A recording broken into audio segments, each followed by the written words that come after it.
अस्सलाम वालेकुम नाज़रीन, एक महकती और चहकती सुबह के साथ मैं हूं आपका मेज़बान हन्नान बुखारी। नाज़रीन, दुआ करते हैं कि आज की सुबह आपके लिए ढेरों ढेर खुशियां लेके आपकी चौखट पे आपका इंतजार करिए। इसी दुआ के साथ आज के प्रोग्राम को आगे बढ़ाते हैं। नाज़रीन, जैसा कि आपको पता है कि सूरज की गर्मी जो है वो दिन ब दिन बढ़ती चली जा रही है और इस गर्म मौसम के अंदर बहुत सारे लोग जो मोटर बाइक्स के ऊपर सफ़र करते हैं उनको बड़ी मुश्किलात का सामना रहता है। तो हमारी कोशिश है कि शो की शुरुआत पर ही आपको कुछ ना कुछ ऐसा बताया जाए जिससे आपकी रोज़मर्रा की रूटीन जो है वो ज़्यादातर मुतासिर ना हो। बच्चों को ख़ास तौर पे आप बाइक के ऊपर सफ़र करने से उनकी सेहत भी मुतासिर होगी, उनकी स्किन भी मुतासिर होगी। तो कोशिश करें उनको शाम के औकात में ही लेके बाहर जाया जाए। और इसके साथ साथ क्योंकि शो की शुरुआत पे आपको पता है कि हमने मौसम के हवाले से भी बताना होता है। बहुत सारे शहरी सिटी एट 10 पे इस वजह से भी नज़रें गड़ा के बैठे होते हैं सुबह सुबह के, उनको मौसम के हवाले से जो है वो पता चल पाए।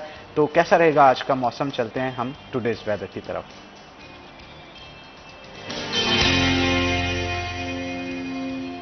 नाज़रीन, आज भी कोई खुशी की खबर जो है वो महकमा मौसमियात की तरफ से नहीं सुनाई गई और फैसलाबाद का दर्जा हरारत जो है वो बतदरीज बढ़ता ही दिखाई दे रहा है। महकमा मौसमियात के मुताबिक आज एक अंदाजे के मुताबिक जो है ज़्यादा से ज़्यादा दर्जा हरारत जो है 47 डिग्री सेंटीग्रेड फैसलाबाद का रहने का इम्कान है और कम से कम दर्जा हरारत जो है वो 29 डिग्री सेंटीग्रेड होगा। और इसके साथ हवा में नमी का तनासुब जो है वो भी काफ़ी हद तक कम दिखाई दे रहा है और हवा जो है वो 2 नॉट की रफ्तार से चल रही है, कभी मध्यम हो जाती है, कभी तेज़ हो जाती है। जैसा कि आपको पता है कि मौसम जब गर्म होता है तो गर्म होने के साथ साथ हवा जो है वो काफ़ी हद तक गर्म होने के बाद वेपोरेट होने की सूरत में जो है वो ऊपर की तरफ उठती है और उसकी वजह से बहुत सारे शहरी जो हैं जब बाइक चला रहे होते हैं उनको लू का एहसास भी होता है। और कोशिश करें कि जब भी आप बाहर निकलें आप अपने साथ वाटर बॉटल जो है वो लाजमी तौर पर रखें, अपनी बॉडी को हाइड्रेट रखें। बहुत सारे लोगों को हीट स्ट्रोक का खतरा जो है वो लाहक रहता है और कुछ लोगों की बॉडी भी सेंसिटिव होती है, इसलिए कोशिश करें कि जब आप बाहर निकलें जहां पे आपका सन एक्सपोजर होना होता है तो वहां पे आप सन ब्लॉक जो है अपनी स्किन पे लाजमी तौर पे यूज़ करें। तो आगे बढ़ते हैं नाज़रीन, जैसे कि आपको पता है कि बजट के हवाले से चहमगोइयाँ जो है वो आपको मुख्तलिफ जगहों पे सुनने को मिल रही हैं और इसके साथ साथ जो शहर की सियासी सूरत हाल है उसके ऊपर भी बात करेंगे। हमारे जो आज के गेस्ट हैं उनके साथ मैं आपका तारुफ करवा देता हूँ। हमारे साथ अब्दुर्रहमान, हमारे सीनियर रिपोर्टर हमारे साथ मौजूद होंगे। अब्दुर्रहमान, आपको वेलकम करते हैं थैंक यू शो के अंदर। और उनके साथ साथ मोहम्मद बिलाल डोगर हमारे साथ मौजूद होंगे जो कि हमारे एंकर पर्सन है, आपको भी वेलकम करते हैं शो के अंदर। तो अब्दुर्रहमान की तरफ चलते हैं और शो का आगाज़ करते हैं। अब्दुर्रहमान, सबसे पहले तो मुझे ये बताइएगा कि बजट को लेते हुए जो सियासी सरगर्मियां हैं उसमें काफ़ी तेज़ी आती है, हर शख्स जो है अपना नज़रिया पेश करता नज़र आता है और ख़ास तौर पे जब बात की जाती है फैसलाबाद की तो जिस तरह से पीटीआई ने क्लीन स्वीप किया फैसलाबाद में, यहाँ पे नुमाइंदगी उस तरह से नज़र नहीं आती क्योंकि जब भी कोई अवाम के काम होते हैं जो इलेक्टेड एमपी एमएनए वो कुछ कर नहीं पाते और जो नॉन इलेक्टेड हैं, जो इलेक्ट नहीं हो पाए नून लीग के, वो भी कई खातिर ख्वाह ऑफिस के अंदर जाते काम करवाते हुए नजर नहीं आ रहे और बजट को भी लेके इसी तरह अवाम जो है वो परेशान है। इस पर क्या कहेंगे आप? Thank you Hanan. देखिए, ये 2-3 सवाल हैं। तो ये बजट के हवाले से बात, ये बजट कोई इतना खास फ्रेंडली बजट नहीं होगा। वैसे तो हमेशा जो हुकूमत होती है वो यही कहती है कि फ्रेंडली बजट है और जो अपोजिशन कहती है कि ऐसा सख्त बजट कभी भी नहीं आया। ताहम ये क्योंकि आईएमएफ की डिमांड पे आ रहा बजट तो अच्छे खासे टैक्सेस होंगे, नए टैक्सेस भी आयद किए जाएंगे, तो ये मजमूई तौर पर जो है वो समझ लें कि खासा कठिन बजट होगा तनख्वाह वालों के लिए, क्योंकि उनकी इनकम पे मज़ीद टैक्स लगाया जा रहा है। बिजनेस वालों के लिए बिजली पे नए टैक्सेस, तो इस तरह से लेवी टैक्सेस भी मुतारफ़ करवाए जा रहे हैं फ्यूल पे। तो मजबूरी तौर पे ये बजट खासा जो है वो सख्त बजट होगा, पब्लिक के लिए नए टैक्सेस का इजाफा होगा। तो अभी जून का महीना तो ये सारा कुछ इसी पे चलना है कि यहाँ पर पहले फेडरल का आएगा, पंजाब का आएगा, दूसरे सूबों का आएगा, तो ये सारा कुछ चलता रहेगा कि क्या प्लान किया जा रहा है। मरीम नवाज़ की कोशिश है सीएम की कि लाहौर में अभी 70 अरब रुपए की जो है वो तरक्याती मंसूबों की मंजूरी दी है, तो ये दूसरे शहरों में भी होंगे, फैसलाबाद में भी होंगे। डेवलपमेंट की ऑलरेडी स्कीमें भी चल रही हैं, नई स्कीमें भी शामिल की जाएंगी।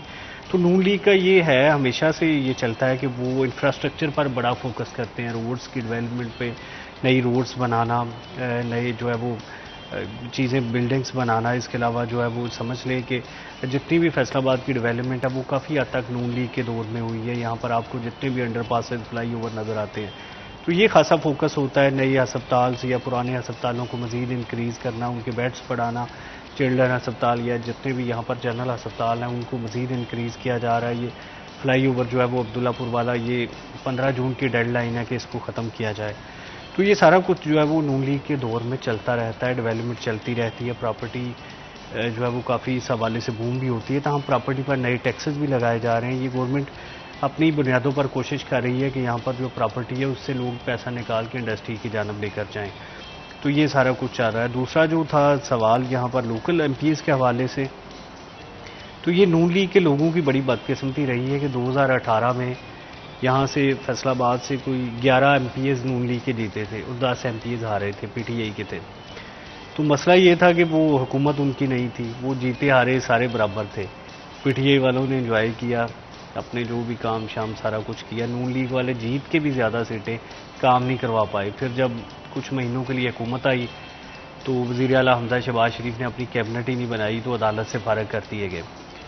अब ये मसला बना कि अब नून लीग फैसलाबाद से फारग हो गई है, सिर्फ 4 MPs जीते हैं या जो 2 रिजर्व सीट्स में हैं। तो अब हुकूमत तो पंजाब में मौजूद है, फेडरल में मौजूद है, ताहम जो अच्छा, है अब्दुर्रहमान, माज़रत चाहूँगा आपकी बात काट रहा हूँ, मुझे थोड़ा सा इस हवाले से भी आगाह कीजिएगा। पब्लिक में भी और सोशल मीडिया पे भी काफ़ी चहमगोइयाँ इस हवाले से सुनने को बात मिलती हैं कि एक टाइम था कि राना सनाउल्लाह साहब जो हैं वो अपनी क़यादत से रूठे हुए दिखाई देते थे। इस बात में कोई सदाकत है या नहीं? अब तो कहते हैं कि सुलह हो गई है, लेकिन मैं पहले की बात, जब इनको सियासी अमूर का बनाया गया था मशीर, इससे पहले की बात मैं कर रहा हूँ, क्योंकि नवाज शरीफ फैसलाबाद आए थे तब मुलाकात नहीं इनकी हुई थी। हनान, की बात आपकी दुरुस्त है कि यहाँ पर फासले पैदा हुए थे और उसके पीछे कई वजूहत थे, कई तरह के इल्ज़ाम थे। TV पे भी आपने डिस्कस होते हुए देखे होंगे। फैसलाबाद डिवीज़न में जो टिकटों की तकसीम हुई थी और उसके बाद नून लीग का सफाया हो गया था, यहाँ पर कोई भी जीतने में कामयाब नहीं हुआ। देखिए, पंजाब में उनको सीटें मिली हैं, लाहौर से मिली हैं, कई अजला से मिली हैं, लेकिन फैसलाबाद तो बिल्कुल ही सफाया हो गया। राना सनाउल्लाह खान अपनी सीट भी बचाने में कामयाब नहीं हुए। तो उसकी नाराजगी थी या नहीं? थी। और आपकी मुलाकात भी मेरे ख्याल गालबन हुई थी राना साहब से, आपने सवाल भी कुछ किए थे, उनके हवाले से भी थोड़ा सा आगाह करें। बहरहाल नहीं, उन्होंने मतलब हुंदी रिकॉर्ड तो नहीं तस्लीम किया कि कोई नाराजगी है। उनका मौक़िफ़ था कि हम ये चाहते हैं कि ये जो जीते हैं वो मिनिस्ट्रीज़ लें, तो हम इसलिए नहीं लेना चाह रहे था। हम बाद में एक मिनिस्ट्री की बजाय 2 ले ली और अब एक और तीसरी मिनिस्ट्री पे भी उनकी नज़र है, कोशिश कर रहे हैं, पूरी लॉबिंग कर रहे हैं। जो उन्होंने अपनी सारी सियासी ज़िंदगी में राब्ते बनाए हैं उसको पेश नज़र रखते हुए उनके ज़रिए लॉबिंग करवाई जा रही है कि एक और मिनिस्ट्री उनको मिल जाए।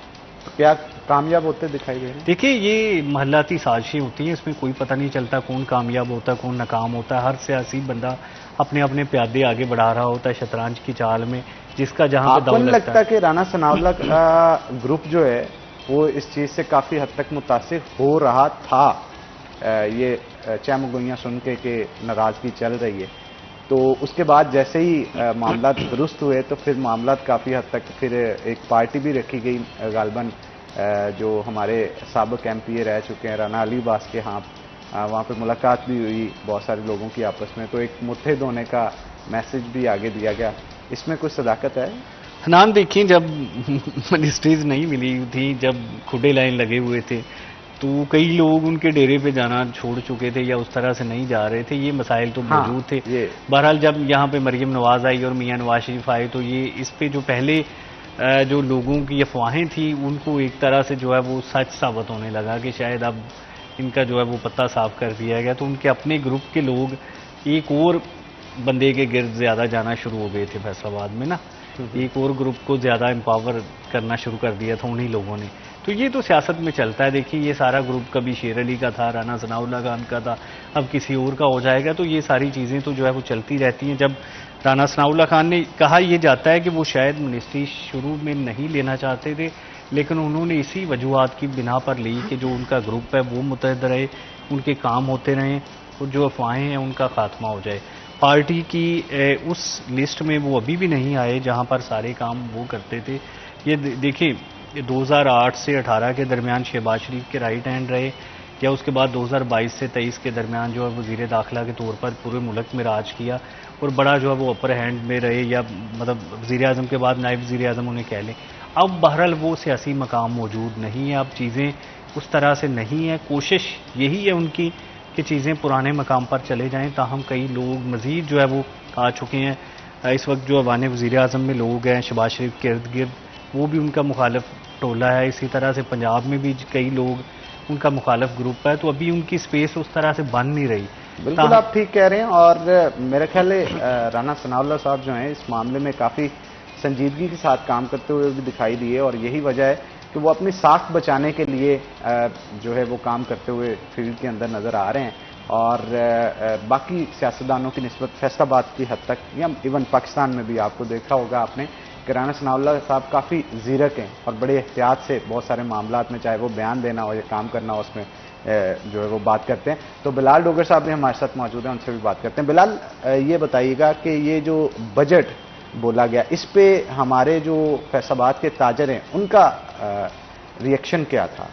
अच्छा, अभी अनान बजट 6 जून को आ रहा है, अभी 2-3 दिन रहते हैं, तो अभी इसके तो क्योंकि इसका कोई भी असर नो भी चीज़ें सामने नहीं आई खुल के, अभी तो चेमगोइयाँ हो रही हैं सोशल मीडिया पर, लेकिन एक लंबी कतार लगी है कमेंट्स की। जब तक बजट अनाउंस नहीं हो जाता तब तक कुछ भी नहीं है। जैसे सोलर के ऊपर टैक्स की एक बहुत बेबुनियाद खबरें चल रही हैं। ऐसे ही अब बात करें कि वज़ीर पाकिस्तान शहबाज शरीफ ने कहा कि गैस और बिजली को रैशनलाइज कर दिया जाएगा, लेकिन एक हफ्ता पहले गैस भी महंगी हुई है, 2 दिन पहले बिजली महंगी हो गई, और पूरे साल में सिर्फ एक किस्त की इजाज़त है, बाकी किस्त भी नहीं करवा सकते। तो आम आदमी को तो मारा जा रहा है। और बिलाशुबा महंगाई कम करने का जो एक बहुत बड़ा दावा किया जा रहा है कि 40% से महंगाई 17%, 16% पे आ गई है। लेकिन मैंने इसके ऊपर एक प्रोग्राम किया, आप ग्राउंड रियलिटी पर जाके देखें।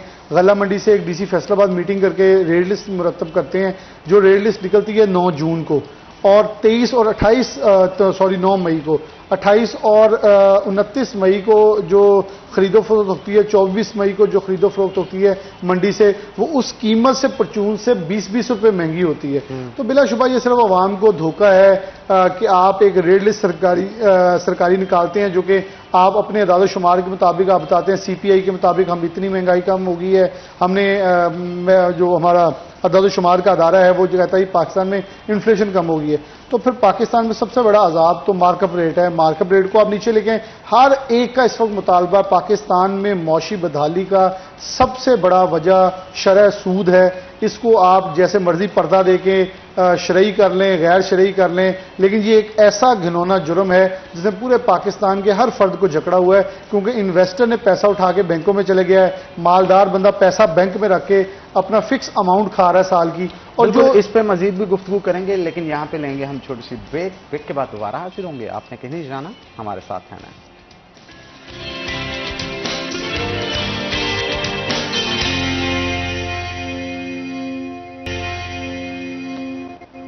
वेलकम बैक नाज़रीन, ब्रेक के बाद खुश आमदीद। बिलाल डोगर हमारे साथ मौजूद है, मजीद गुफ्तगू उनके साथ करेंगे। बिलाल, ताजरों के जो मेन कंसर्न्स हैं बजट को लेके, उसके हवाले से बताइएगा। हनान, इस वक्त जो मैंने पहले बात कर रहे थे, सबसे मेन पॉइंट आप किसी भी एसोसिएशन के पास चलते, सबसे पहला मुद्दा जुबान से निकलता है मार्कअप रेट।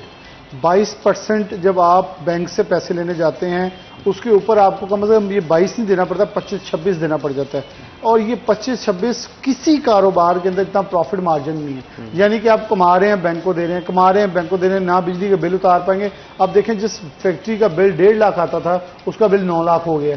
इतना ज्यादा जंप, यानी कि 19 रुपए यूनिट से 65 रुपए यूनिट। आप सिर्फ डिफरेंस देखें कितना है। और इस बिना के ऊपर जो गैस है वो कमोबेश 800-900 MMBTU थी, 1600-1700 नहीं 3800 MMBTU के ऊपर दस्तयाब है जब ये मिक्सिंग के साथ मिलती है। अब इस कीमत के ऊपर कोई भी वाइबल ही नहीं है कि कारोबार कर सके। अब मार्कअप रेट जब होगा कमोबेश 16 से 17% पे, तो ये बैंक वाले इंटरेस्ट रेट देंगे आपको, जिसने पैसे सेव करवाए होंगे उसे 14-15। जब ये 13-14-15 होगा, फिर लोग इन्वेस्टर अपना पैसा उठाएंगे बैंकों में से कि अब हमें बचता कुछ नहीं है। जब ये बैंकों से पैसा वापस आएगा, फिर ये प्रॉपर्टी में भी आएगा, डेवलपमेंट में भी आएगा, ये कंस्ट्रक्शन में भी आएगा, और फैक्ट्रियों में भी। आपकी सूतर मंडी, गोल्ड मार्केट, कपड़ा मार्केट, ये चलती ही इन्वेस्टर्स के सर के ऊपर थी। इन्वेस्टर ने क्या किया, मैं आपको नाम नहीं बता सकता, फैसलाबाद के 2 से 3 बड़े मिल ऑनर हैं जिन्होंने अपने 1.5 से पौने 2 अरब के यूनिट बेच के बैंक में पैसा रखवाया हुआ है। वो साल का 1.5-2 करोड़ रुपया खा रहे हैं। उन्होंने कहा जी सानू तो इतना प्रॉफिट कभी भी नहीं आया, हम सुकून में सुबह उठे, मुंह हाथ धोया, नाश्ता ब्रेकफास्ट किया बड़ा अच्छा सा, दोस्तों के पास सैर सूर की, वापस आके सो गए, ना किसी से पूछा मार्केट ऊपर है, मार्केट मंदे में है, सब अच्छा चल रहा है, क्योंकि आपकी तो अमाउंट ही बड़ी सेफ पड़ी है, फिक्स्ड डिपॉजिट है, फिक्स आपको उसके अंदर से पैसे मिल जाने। तो ये लेकिन एक फैक्ट्री ने 800 घरों का चूल्हा तो तबाह किया। अब वो जो 800 घर है, आप यकीन करिए मार्केट रेट और बिजली की कीमतों ने छोटी ईद के बाद से आज तक 47 स्पिनिंग मिल्स हैं जो फैसलाबाद से लाहौर के दरमियान में है, चली नहीं है दोबारा। और उसमें से कुछ ऐसे यूनिट जिनमें नवीद गुलजार साहब क्रिसेंट वाले ने अपने मुझे खुद बताया कि मेरा अपना परमानेंट एक क्लोज हो चुका है, हसन लिमिटेड का जा चुका है, सदाकत वालों का है, इसके अंदर इतने इतने बड़े यूनिट्स हैं जो कि परमानेंट क्लोजर के ऊपर जा चुके हैं। सितारा का एक यूनिट शामिल है और फैसलाबाद के बड़े बड़े नाम शामिल हैं। जब ये परमानेंट क्लोजर पे ऊपर जा चुके हैं, फिर आपने देखा शहर फैसलाबाद में 3 से 4 बड़े नाखुशगवार वाकयात खुदकुशी के हुए हैं। वो उसकी भी पीछे जाएं तो लेन देन के तनाजे आते हैं कि आप पार्टी बैठ गई, पार्टी पैसे दे रही। हनान ये सिर्फ 4 से 5 केसेस सामने हैं। खुदा ना खास्ता इस वक्त लाखों की तादाद में ऐसे केसेस पसे पर्दा पड़े हुए हैं। हम अब्दुल रहमान को पता है, हमने 1-2 इंटरव्यूज ऐसे किए तो जो मिल ऑनर्स हैं वो कॉल करते हैं जी हम पैसे दें, लेकिन दूसरी तरफ देखें कि आम आदमी, जब मैंने आपको बात बताई मार्कअप रेट की, तो आम आदमी जिसने पैसे लेने हैं 2-2 8-8 करोड़ रुपया लेना है पार्टी से, वो कहता है जी फैक्ट्री ऑनर खुद बिजनेस क्लास के अंदर सफर करते हैं, खुद अयाशियां करते हैं, लल्ले तलल्ले कर रहे हैं, अपने बच्चों की 8-8 वलीमे कर रहे हैं, हमें हमारे पैसे नहीं अदा कर रहे। बिल्कुल ये है जो असल मौजब है लेन देन के अंदर बने, क्योंकि वो कह रहे हैं कि अगर इनको दे दिए वैसे ना बैठ जाएं। वो अपने पैसे बचाने की कोशिश कर रहे हैं, वो अपने आप को फैक्ट्रियों को ताले लगा लें बज़ाहिर, लेकिन खुद अपने आप को किसी और तरह इंडल्ज करके पैसा खा रहे हैं। कई पार्टियां वैसे बैठ चुकी हैं। अब्दुल रहमान भी हमारे साथ मौजूद हैं, उनसे भी बात करते हैं। अब्दुल रहमान, हमारे फैसलाबाद के अगर मुख्तलिफ अदारों के हवाले से बात करें, वेस्ट मैनेजमेंट है, म्यूनसिपल कॉरपोरेशन है, FDA है और इससे रिलेटेड जितने भी मुख्तलिफ कंपनीज हैं, इनमें चेयरमैन की सीट्स जो हैं वो खाली हैं और अभी तक किसी भी चाहे वो हारा हुआ MP हो या फिर, क्योंकि गवर्नमेंट जिसकी होती है कोशिश की जाता है उन्हीं के कैंडिडेट्स जो हैं वो लगाए जाएं वहाँ पे। अभी यहाँ पे किसी को सीट नहीं दी गई। क्या इसकी वजह ये थी कि राणा साहब को सीट लेट मिल रही थी? फैसले किसने करने हैं? पार्टी में भी अगर करने तो किसने करने कि इन सीट्स पे किन को विराजमान किया जाए? हनान, देखिए पंजाब का काम है, फैसलाबाद में तो हो नहीं रहा। ये जब हमजा शहबाज शरीफ CM बने थे कुछ महीनों के लिए, तो उन्होंने कैबिनेट भी अनाउंस नहीं की थी। ये नून लीग का हमेशा से वतीरा था कि वो सारे इख्तियारात अपने पास रखते हैं, ना तो बल्दियाती इलेक्शन करवाते हैं, ना जो है इस तरह के चेयरमैन लगाते हैं। ये माजी में भी इन्होंने बड़ी लेट लगाते रहे हैं, तो ये अभी भी देख लें कई महीने हो गए हैं, बआसानी अपने बंदों को oblige किया जा सकता है। ये नून लीग की पे तनकीद भी होती है।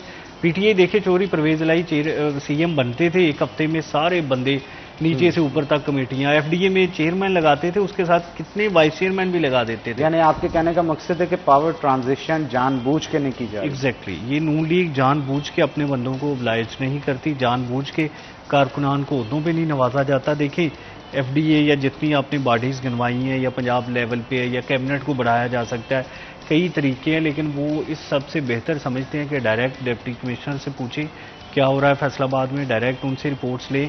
पिछले कुछ महीनों में जितने भी उनके सूबाई वजीर आए हैं वो सिर्फ DC से मिले हैं, उन्होंने विजिट की है, जो भी मरीम नवाज का टास्क था CM का उस पर गए हैं, और कोई फैसलाबाद के MP-MNs को कानो कान खबर नहीं हुई, जो हारे हुए या जो जीते हुए।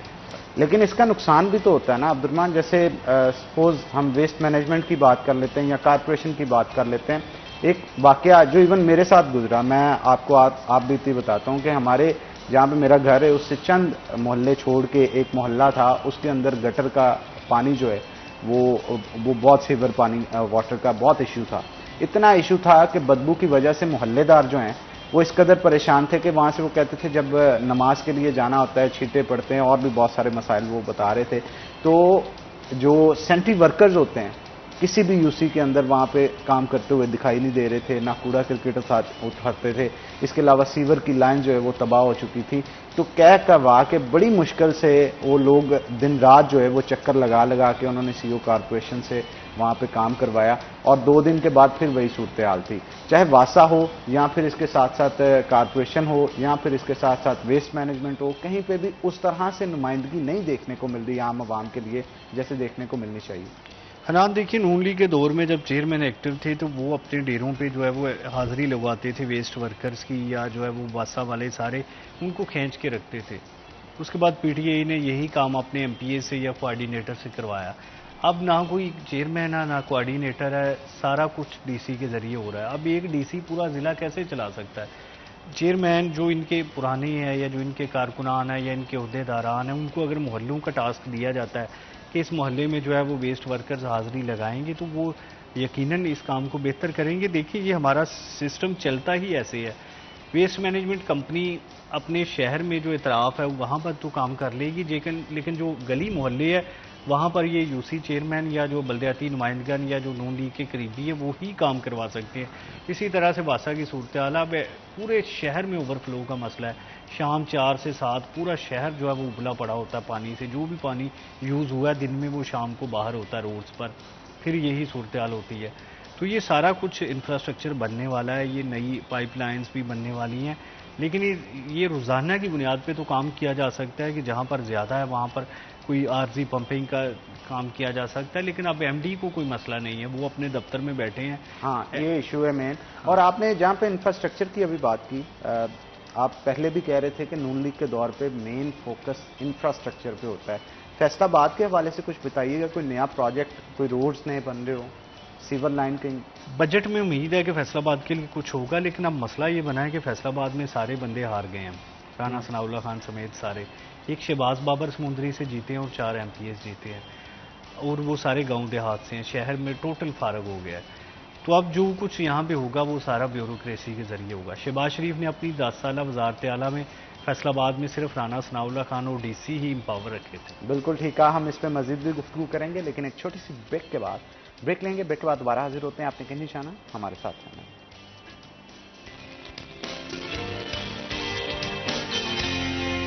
वेलकम बैक नाज़रीन, ब्रेक के बाद खुश आमदीद। हमारे साथ बिलाल मौजूद है, मजीद गुफ्तगू उनके साथ करेंगे। बिलाल, ये बताइएगा, सोलर पैनल्स के हवाले से काफ़ी चहमगोइयाँ जो है टैक्सीज के ऊपर सुनाई दे रही हैं। सोशल मीडिया पे भी ये आवाज़ जो है वो आपको उठती हुई नज़र आती है, और आप देखते भी हैं बहुत सारे लोग वीलॉगिंग भी इस पर कर रहे हैं, आम आवाम भी इस पर कह रही है कि हुकूमत जो है वो अच्छा नहीं कर रही। अब इस पर होने क्या जा रहा है, एक्चुअल क्या है?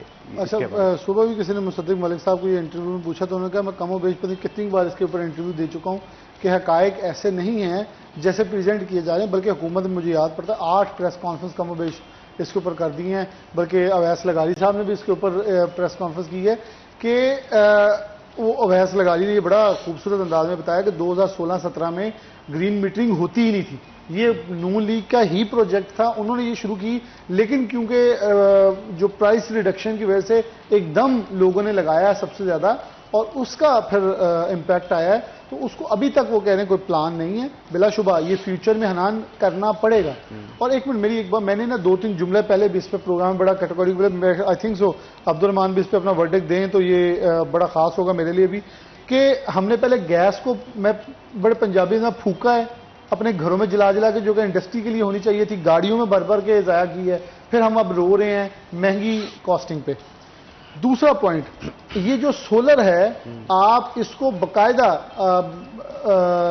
सिस्टम के ऊपर उतना करें। मुझे याद पड़ता, देखें आप फॉर एग्जांपल एक सब डिवीजन है, आप आइडेंटिफाई कर दें कि सब डिवीजन मदीना टाउन के अंदर इतनी शॉर्टेज है, इतनी कैपेसिटी तक हम ग्रीन मीटर देंगे, उसके बाद किसी का ग्रीन मीटर नहीं लिया जाएगा, बल्कि ये देना ही ग्रीन मीटरिंग जो है इंडस्ट्री को चाहिए, ताकि आप इंडस्ट्री देखिए। आपका हमसाया मुल्क, आप बांग्लादेश की बातें जब करते हैं 1971 की, तो उसके अंदर सबसे पहले ये भी बताए ना कि एक्सपोर्ट कंटेनर को इमरजेंसी की सूरत हाल हासिल है, किसी भी इशारे पर एम्बुलेंस को कम इख्तियार हासिल है, एक एक्सपोर्ट कंटेनर को ज्यादा हकूक हासिल है। तो इस तरह के आपने जब, अगर आप बजट के ऊपर बात क्योंकि हम कर रहे हैं तो हम उसको लिंक करेंगे। पाकिस्तान को मौशी मजबूती की जरूरत है, उस मौशी मजबूती के लिए हमने 16 घरों पर लगाया। बिलाशुबा टैक्स लगेगा या नहीं? फिलहाल नहीं लग रहा, लेकिन इसके अंदर मेरे ख्याल में कुछ मिनी बजट तो पाकिस्तान में आते रहते हैं, क्योंकि अभी बजट में 4 दिन है, मिनी बजट पहले आ चुका है बिजली की महंगी होने की शक्ल में, इसलिए ये तो होपफुल रहे कि 15 दिन बाद फिर मिनी बजट आना है, पेट्रोल की शक्ल में प्राइसेस होनी है। अब देखें कि गुज़िश्ता रोज अमेरिका की ऑयल मार्केट क्रैश कर गई है, कैन यू बिलीव, -23 कीमत चल गई है, और इंटरनेशनल मार्केट में ब्रेंट ऑयल की कीमत इस वक्त 23 रुपीज है, 23 बैरल है।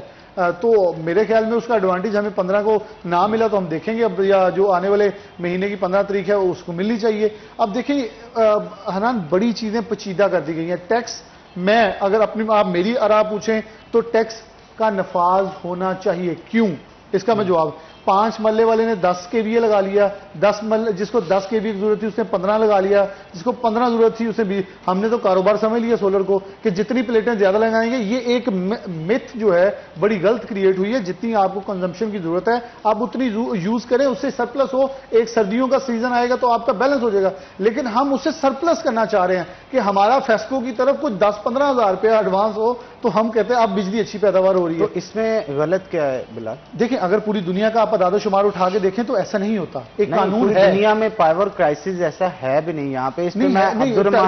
आप टर्की के ऊपर अगर किसी भी दोस्त को, बल्कि आपका चक्कर लगे जब आप टर्की लैंड करते हैं तो आपको लगता है ये वर्ल्ड ऑफ सोलर है, वहां भी कानून मौजूद है। जहां जहां दुनिया में सोलर्स है वहां एक कानून मौजूद है।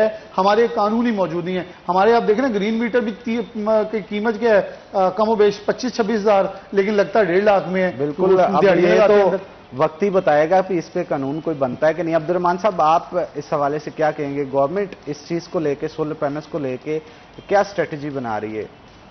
हनान, ये बेसिकली शाहिद खाकान अब्बासी का एक हद तक बेवकूफ़ाना फैसला था नेट मीटरिंग का या ग्रीन मीटरिंग का। देखिए, आपके पास पहले से एक चीज़ बड़ी मौजूद है और आप वो महंगे दामों ले रहे हैं, फिर उसके बाद उसी चीज़ की ख़रीदारी की ज़रूरत नहीं रहती। आप IPP से बिजली जो है वो 35,000 मेगावाट ले रहे हैं या उसकी कैपेसिटी चार्जेस बढ़ रहे हैं, आप पैसे दे रहे हैं, उन्हें इस्तेमाल करें या ना करें, तो उसके बाद आपको पब्लिक से खरीदने की ज़रूरत नहीं थी। सोलर लगता, लेकिन नेट मीटरिंग या ग्रीन मीटरिंग की ज़रूरत नहीं है, क्योंकि आपके पास पहले से वाफर बिजली मौजूद है और इतनी वाफर है कि वो 5-7 हज़ार मेगावाट आप उसका बिल हर साल दे रहे हैं और ये कई अरब रुपए में जा पहुंचता है, जिसको हम कहते हैं कि ये यहाँ पर जो है वो लाइन लॉसेस जो सारे उसमें लोगों को डालते हैं वो इसी मद में होता है कि आपने ज़्यादा से ज़्यादा ओवर बिलिंग भी करवानी है ताकि लोगों से ये पैसे लिए जा सके, लोग यूनिट्स चलाएं या ना चलाएं। तो उस मद में जब आपने लोगों को इतने बड़े इंसेंटिव्स दे दिए, शहबाज शरीफ का बेटा जो है वो सोलर पैनल का काम कर रहा था, आपने उस पर टैक्स भी माफ़ कर दिया, पूरे मुल्क में जब सोलर लग गए तो उसके बाद गवर्नमेंट को ख्याल आया कि ये क्या कर दिया उन्होंने, क्या हो गया, क्योंकि ये तो लोग अब बिजली जो है वो वापडा को बेचना शुरू हो गए और वापडा के पास तो पहले से बिजली और महंगे दामों वाली बिजली मौजूद है। लेकिन इसका इम्पैक्ट ये भी तो है ना अब्दुर्रहमान, ये जो सप्लाई एंड डिमांड का काम होता है, इसकी वजह से सप्लाई ज्यादा हो गई, सोलर सस्ता हो गया, डिमांड उतनी थी नहीं, उसकी वजह से टैक्स आपने कम किया ना, तो उस पर टैक्स कम हो गया। तो अच्छा, इसका हनान नुकसान पता किनको हुआ है? जिनके सोलर नहीं लगा हुआ। अब एक बस जा रही है, वैगन जा रही है 10 सवारियों की भर के, 3 सवारियां उतर जाती हैं, बाकी 7 सवारियों पे 10 सवारियों का किराया लाद दिया जाता है और उनकी चीखें होती हैं। अगर एक बंदा और उतर जाए, 2 और उतर जाएं, तो वो 5 लोग जो है वो पूरी वैगन का किराया भरेंगे। तो अब लोग उतर रहे हैं और ये बदकिस्मती है कि ये फेस्को लेस्को के वो लोग उतर रहे हैं जहां से पहले से बिल दिया जाता है। अब्दुर्रहमान, डैम भी तो नहीं ना बन रहे हमारे यहाँ तो डैम्स इतने बन जाएं कि हमारे पास एनर्जी क्राइसिस ही खत्म हो जाए। अब डैम्स भी नहीं बन रहे, लोड शेडिंग भी हो रही है, सोलर पैनल भी अगर लोग ना खरीद के लगाएं अपने बिल को कम करने के लिए, तो मेरा ख्याल है ये फिर मुनासिब तो नहीं। मैं ये बात कर रहा हूँ कि एक बंदा सोलर पैनल लगाता है ना, तो उसका जो बिल होता है वो पूरे मोहल्ले में तकसीम हो जाना है। हाँ। जिस ट्रांसफार्मर से जितनी बिजली जाती थी वो लोग उतनी ही बिल देंगे। अब पूरा मोहल्ला अगर सोलर लगा लेगा तो वो दूसरे मोहल्ले पे सारा शिफ्ट हो जाएगा। बेसिकली सोलर का हनान, जो थोड़ा सा मैं इसकी तफसील बयान कर दूं कि अगर आप दुनिया भर में देखें, सोलर का मतलब है कि नेचुरल लाइट को नेचुरल डे लाइट में यूज करना। यानी कि आप अगर सुबह 8 बजे, आजकल तो मतलब 5 बजे सुबह हो जाती है, 8 बजे आपकी सप्लाई शुरू हो जाती है, आप 7 बजे तक अगर इसे यूज करें, आप 12 घंटे तो यूज कर सकते हैं। तो आप यकीन माने जिसका 50,000 बिल है उसका 25-20 हज़ार हो जाएगा, तो फिर आपको रिडक्शन तो है। अच्छा, आप ऑफ ग्रिड के ऊपर जाएं, आप बैकअप बैटरी लगा लें। ज्यादा फायदा भी नहीं है 10-15 लाख की इन्वेस्टमेंट करके आप बिल की मद में 40-50 हज़ार रुपये अगर बचा रहे हैं, तो वो पैसे जो आप इंडस्ट्री ऑलरेडी चल रही है उसमें आप इन्वेस्ट किए रखें। गवर्नमेंट के पास तो बिजली पहले से वाफर मौजूद है जो कि इस्तेमाल ही नहीं हो रही ना, तो ये गवर्नमेंट को इसकी हौसला शिकनी भी करनी चाहिए, टैक्स भी ज़्यादा करना चाहिए। जिन लोगों के ग्रीन मीटर लगा हुआ उस पर भी टैक्स लगाना चाहिए और बिजली की ज़्यादा कंजम्पशन। आप नहीं समझते कि लोग अब हिसाब किताब में भी काफ़ी हद तक तेज़ हो गए? अगर मैं गलत हुआ तो मेरी जो है करेक्शन कीजिएगा। मेरे एक दोस्त हैं शेख तैयब, उन्होंने मुझे बताया कि अगर आप 5 लाख या 6 लाख रुपए का एक सिस्टम सोलर का लगाते हैं तो महीने की बजट जो है वो तकरीबन 40,000 रुपये की बिजली की आप कर सकते हैं। तो वो कहता है 5 से 6 लाख में आप कोई भी कारोबार ऐसा नहीं कर सकते जिससे आपको महीने का 40,000 50,000 रुपये आए। इसमें मैं मजीद भी गुफ्तगू करूंगा, लेकिन ब्रेक का वक्त हो गया है, तो ब्रेक लेते हैं। ब्रेक के बाद दोबारा हाजिर होंगे। आपने कहीं नहीं जाना, हमारे साथ रहना।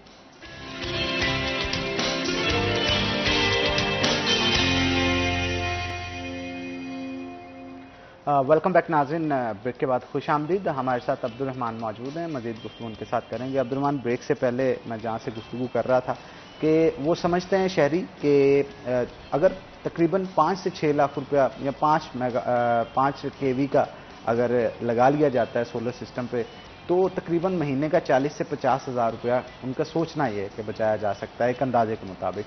तो इतने पैसे लगा के वो सोचते हैं कि कोई भी कारोबार ऐसा नहीं किया जा सकता कि महीने का 50,000 रुपया आप अर्न कर सकें।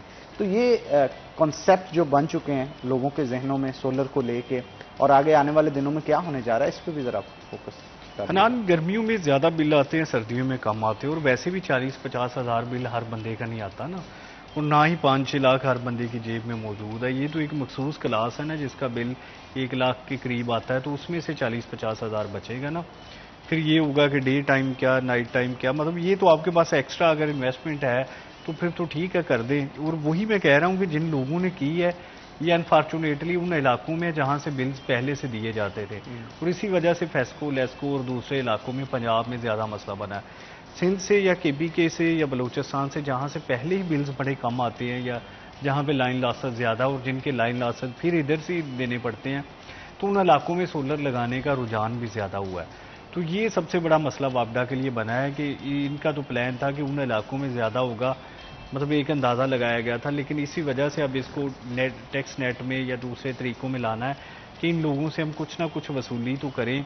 जो लोग हमारे अच्छे कंज्यूमर थे, अच्छे कंज्यूमर को हाथ से नहीं निकालना चाहते ना, कि उनके ज़रिए कुछ ना कुछ बिल ऐड होता रहे। और इसी तरह से जब सिस्टम में वापस जो है वो बिजली आती है और बिजली पहले से उनके पास मौजूद होती है, तो फिर उनके लिए नया स्यापा होता है कि अब इसका क्या करें, क्योंकि बिजली तो ऑलरेडी उनके पास मौजूद है। अगर तो IPP से मुआहदा ख़त्म हो जाता है कैपेसिटी चार्जेस का, कि आपकी जितनी कैपेसिटी है उस हिसाब से आपको अदायगी नहीं होगी, बल्कि वो अदायगी होगी जो कि इस्तेमाल हुई है, फिर तो ये बड़े बेहतर है।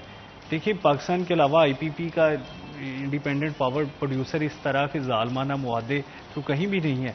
इंडिया अपनी ज़रूरत का बड़ी हद तक सोलर से कर रहा है।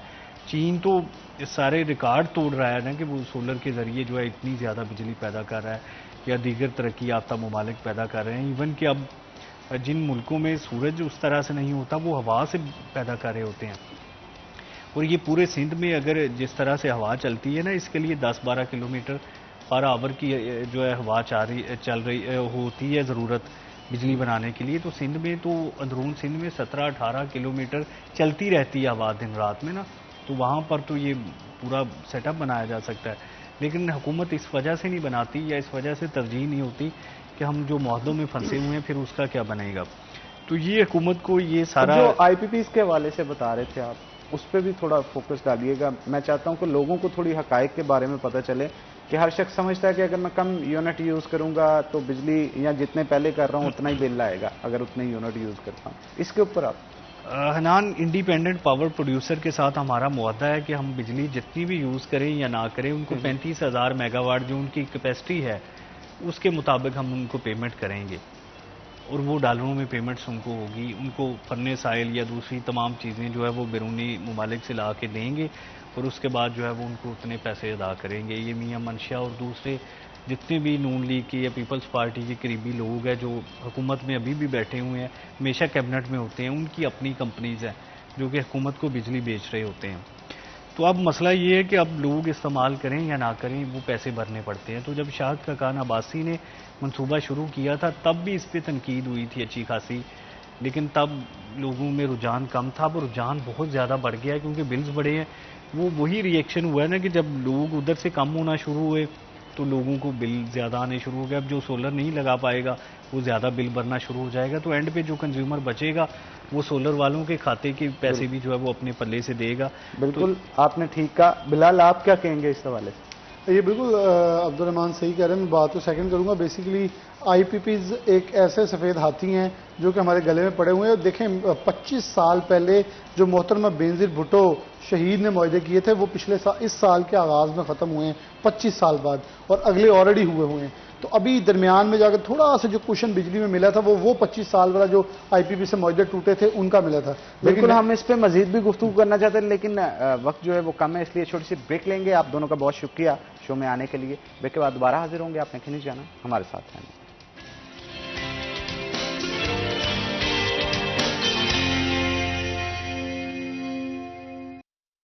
वेलकम बैक नाज़रीन। ब्रेक के बाद आपको सेकंड हाफ के अंदर खुश आमदीद कहते हैं, और आज का जो हमारा सेकंड हाफ का सेगमेंट है वो एक बहुत ही अहम मौजू के ऊपर है, और ये डायरेक्टली इम्पेक्ट करता है पाकिस्तान भर के जो स्टूडेंट्स हैं उनके ऊपर। तो क्योंकि गवर्नमेंट की तरफ से एक नोटिफिकेशन पास किया गया, वो नोटिफिकेशन ये था कि सूबाई यूनिवर्सिटियां जो हैं उनको एचईसी की तरफ से जो बजट दिया जाता था उस पर कट लगा दिया गया। बिल्कुल मुकम्मल तौर पे एचईसी की तरफ से वो बजट जो है वो ख़त्म कर दिया गया। अब फैसलाबाद में एग्रीकल्चर यूनिवर्सिटी और दीगर यूनिवर्सिटीज़ भी अगर देखी जाएँ तो वो भी इससे जो है वो काफ़ी हद तक मुतासर हो रही हैं। तो आज इस मौजू पे ख़ास तौर पे बात करने के लिए बहुत ही अहम शख्सियत है जिनको हमने दावत दे रखी है। हमारे साथ मौजूद होंगे डॉक्टर इकरार अहमद खान साहब, जो कि वाइस चांसलर है फैसलाबाद एग्रीकल्चर यूनिवर्सिटी के, और इसके साथ साथ जो चेयरमैन है वाइस चांसलर्स जो कमेटी है उनके, और इसके साथ साथ मेंबर भी हैं एचईसी के। बहुत ही ज़ीरक शख्सियत हैं, और इनके कह लें कि जितना भी इन्होंने काम किया है ज़माना मोतरफ है। एचईसी के हवाले से काम हो, यूनिवर्सिटी के हवाले से ख़ास तौर पे अगर काम हो, यूनिवर्सिटी का इंफ्रास्ट्रक्चर हो, रिसर्च के ऊपर जो काम हो रहा है यूनिवर्सिटी के अंदर, और जो एग्रीकल्चर यूनिवर्सिटी है इसको वर्ल्ड वाइड जो रैंकिंग दिलवाने के लिए काम किया गया इनकी तरफ से बहुत ज़्यादा है वो। तो आपको वेलकम करते हैं सर शो के अंदर। सबसे पहले तो सर ये बताइएगा कि ये इशू है क्या, गवर्नमेंट की तरफ से आखिरकार क्यों एचईसी को ये नोटिफिकेशन जारी किया गया कि यूनिवर्सिटियां जो सूबाई हैं इनके बजट पे कट लगा दिया जाए? देखिए, हायर एजुकेशन कमीशन जो है पूरे मुल्क में आला तालीम का जो रेगुलेटर है, रेगुलेटर होने के साथ साथ ये एक आप कह रहे हैं कि प्लेटफॉर्म है for national and international funding, quality insurance, उसमें स्टैंडर्ड सेट करना, ह्यूमन सोर्स की लॉन्ग टर्म प्लानिंग करना, इंफ्रास्ट्रक्चर की प्लानिंग करना, ये हायर एजुकेशन कमीशन के जिम्मेदारियां हैं। इन जिम्मेदारियों को निभाने के लिए हायर एजुकेशन कमीशन जो है वो इससे पहले इसको यूनिवर्सिटी ग्रांट्स कमीशन कहते थे, हमेशा से पूरे मुल्क में जो सरकारी जामियात हैं उनकी फंडिंग करता आ रहा है। फंडिंग जो यूनिवर्सिटीज़ की है उसमें ये जो ख़ास तौर पर दो अल्फाज आप की वर्ड आए हैं, सूबाई और वफाकी, उसमें पहले कोई तफरीक नहीं थी। सूबाई और वफाकी में फ़र्क सिर्फ ये है कि जो सूबाई यूनिवर्सिटियाँ हैं उनके जो एक्ट है वो सूबाई असम्बली ने पास किए हैं, और जो फेडरल यूनिवर्सिटियाँ उनके एक्ट नेशनल असम्बली ने पास किए हैं। लेकिन हायर एजुकेशन कमीशन के पास ये सारी पब्लिक यूनिवर्सिटियाँ हैं। सर इनको रिकग्नाइज कैसे किया जाता है कि फेडरल कौन सी होगी और सूबाई कौन सी होगी? On the basis of act, कि उसका जो कानून है वो सूबाई असम्बली ने पास किया या नेशनल असम्बली ने पास किया। ठीक, लेकिन मैं कह रहा हूँ कि हायर एजुकेशन कमीशन के लेवल पे ये सारी वफाकी और सूबाई यूनिवर्सिटियाँ जो हैं वो पब्लिक यूनिवर्सिटी हैं जी, और ये एक पब्लिक गुड है, और उसका एक फार्मूला है फंडिंग का। किसी भी यूनिवर्सिटी को 100% फंडिंग जो है ना वफाकी हुकूमत देती है ना सूबाई देती है, बल्कि जो रैकरिंग ग्रांट है उसमें सूबाई हुकूमत कभी भी कोई पैसा नहीं देती, हमेशा वफाकी हुकूमत देती आ रही है। इसकी कुछ लीगल बैकग्राउंड है। एक नेशनल फाइनेंस कमीशन है जो 2010-11 में 18th अमेंडमेंट के साथ उसने अवार्ड किए डिविजिबल पूल से सूबों को जो शेयर मिला वफाकी हुकूमत के वसाइल से। दूसरा काउंसिल ऑफ कॉमन इंटरेस्ट है जो एक आइनी अदारा है जो बैनुल सूबाई जो इश्यूज होते हैं वहाँ पे वो फैसला साजी करते हैं। इन दोनों के लेवल पे 18th अमेंडमेंट के साथ गो ये फैसला हुआ कि ज़राअत, तालीम और जो सेहत है ये सूबाई महकमे हैं। इसके साथ ही साथ ये फैसला कर दिया गया कि हायर एजुकेशन और रिसर्च जो है ये वफाकी रहेगी, और वफाकी होने के नाते से यूनिवर्सिटियाँ जो रिसर्च डिपार्टमेंट है और उसको हायर एजुकेशन कमीशन फंडिंग करता रहेगा ता वक्त कि अगला एनएफसी आ जाए जी। और अगला एनएफसी अभी नहीं आया, तो इसलिए किसी किस्म की कोई प्लानिंग और प्रेपरेशन नहीं है सूबों में कि वो सूबे यूनिवर्सिटियों की या जामियात की जो फंडिंग कर सकें। तो अगर ये सूबों को ट्रांसफ़र होना तो ये पहले एनएफसी में जाएगा, उसके बाद काउंसिल ऑफ कॉमन इंटरेस्ट में जाएगा, और फिर ये सूबाई अखराजात का हिस्सा बन सकता है। सूबाई हुकूमतों में इस किस्म के अखराजात की कोई अरेंजमेंट मौजूद नहीं है। अच्छा, तो ये अगर होना भी है तो एक तो ये लीगल जो उसका स्टेप है वो पूरा किया जाना चाहिए कि एनएफसी और काउंसिल ऑफ कॉमन इंटरेस्ट में से गुजरे, और उसके साथ ये है कि ऐसे अब्रप्ट ऑल ऑफ सडन यकदम कैसे हो सकता है। यही तो सर मेरा मैं भी सवाल भी यही करने वाला था, आप लोगों को किसी किस्म का कह लें कि एतमाद में नहीं लिया गया? बिल्कुल, हमारे साथ कोई डायलॉग नहीं हुआ, कोई डिबेट नहीं हुई। हमें अब ये जरूर बताया गया है कि इंटरिम गवर्नमेंट के दौरान SIFC की मीटिंग हुई। SIFC की मीटिंग में ये फैसला किया गया है कि जो तालीम चूँकि सूबाई एजेंडा है, तो जो सूबाई यूनिवर्सिटी हैं उसकी अब वफाकी गवर्नमेंट से फंडिंग नहीं होनी चाहिए। तो ये भी आउट ऑफ बोल्ट है। ऑल ऑफ सडन हमें खत मिल गया पिछले हफ्ते। तो 1 जुलाई से नया बजट ईयर शुरू होना है। सूबाई हुकूमतों के पास हमारा कोई तखमीना ही नहीं है, सूबाई हुकूमतें पहले से इसके लिए तैयार ही नहीं है, तो ये कौन देगा पैसे। और मैं एक अच्छी यूनिवर्सिटी को रिप्रेजेंट कर रहा हूँ, तो हमारा भी तकरीबन 35% जो अखराजात हैं वो फेडरल HEC से आ रहे हैं। बहुत सारी यूनिवर्सिटियाँ ऐसी हैं जिनके 50 से 60% अखराजात जो वो हायर एजुकेशन कमीशन से आ रहे हैं। छोटे सूबों में शायद 80% अखराजात वो पूरे कर रहे हैं। तो ये यूनिवर्सिटियाँ तो बिल्कुल 30 दिन में बंद हो जाएंगी। अच्छा सर, मुझे ये बताइएगा, यूनिवर्सिटी का बजट टोटल कितना था, कितने % बजट HEC की तरफ से आ रहा था, और अगर अब ये बजट नहीं आता इससे स्टूडेंट्स पे इम्पैक्ट क्या आएगा? रिसर्च के बहुत सारे प्रोजेक्ट्स जो हैं वो तो HEC के बजट के ऊपर चल रहे होते हैं, और स्पेशली PhD स्टूडेंट्स जो होते हैं, MPhil के स्टूडेंट्स जो होते हैं, इसका इम्पैक्ट अब क्या आएगा यूनिवर्सिटी? देखिए, एक तो मैंने जैसे कहा कि मेरी यूनिवर्सिटी में तकरीबन 35% है उसका इम्पैक्ट, लेकिन बहुत सारी यूनिवर्सिटियों में 80% तक है। अच्छा, हाँ, 80% तक उनकी डिपेंडेंस है। तो वो तो बंद हो जाएंगी, फिर बंद हो जाएंगी। नहीं, हम भी 35% कैसे पूरा कर सकते हैं? हम कोई तरीका नहीं हमारे पास इसको पूरा करने का। अच्छा, अब एक बिगर पिक्चर जरूर नजर आनी चाहिए अवाम उन्नास को। बिगर पिक्चर ये है कि 2017-18 में हायर एजुकेशन का जो रैकरिंग बजट था कमीशन का, वो 65 अरब था। वो जब से फ्रोजन है।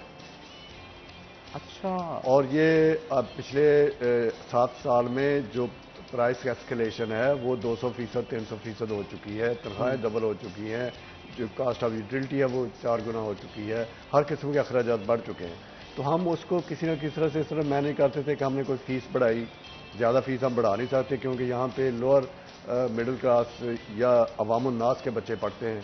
मेरे पास 33,000 स्टूडेंट हैं, उनमें 7,000 बच्चे कुछ भी पे नहीं कर रहे, वो पे कर ही नहीं सकती फैमिली। हमने उनकी असेसमेंट की हुई है, तो हम फीस बढ़ा भी नहीं सकते। अगर हम फीस बढ़ाएं तो उनकी वसाइल से बाहर हो जाएगी, बहुत सारे बच्चे वापस घर चले जाएंगे। 50% से ज़्यादा बच्चियाँ हैं यूनिवर्सिटी में अब, वो बच्चियाँ किधर जाएंगी? तो ये मैं समझता हूँ कि ये एक तो बेवकत है फैसला, और मैं समझता हूँ कि कानूनी एतबार से भी ये फैसला जो है ये फायक नहीं है। अच्छा सर, सपोज ये फैसला वापस नहीं होता, जी, लाहे अमल क्या होगा यूनिवर्सिटी का? देखें, इस वक्त हमें फिर भी उम्मीद की किरण इसलिए बाकी है कि ये फैसला ऐसा SIFC ने किया जब इंटरिम गवर्नमेंट थी, इलेक्टेड गवर्नमेंट उसके बाद आई है। हम इस वक्त दरवाज़ा खटखटा रहे हैं चीफ मिनिस्टर ऑफिस का और प्राइम मिनिस्टर ऑफिस का, ताकि इलेक्टेड गवर्नमेंट जो है वो सेंसिटाइज हो। उसके अलावा ये चारों सूबों का मामला है, तो मैंने जो बैनुल सूबाई मामला के वज़ीर राना सनाउल्लाह साहब, उनके साथ परसों मीटिंग की है, उनको बताया है।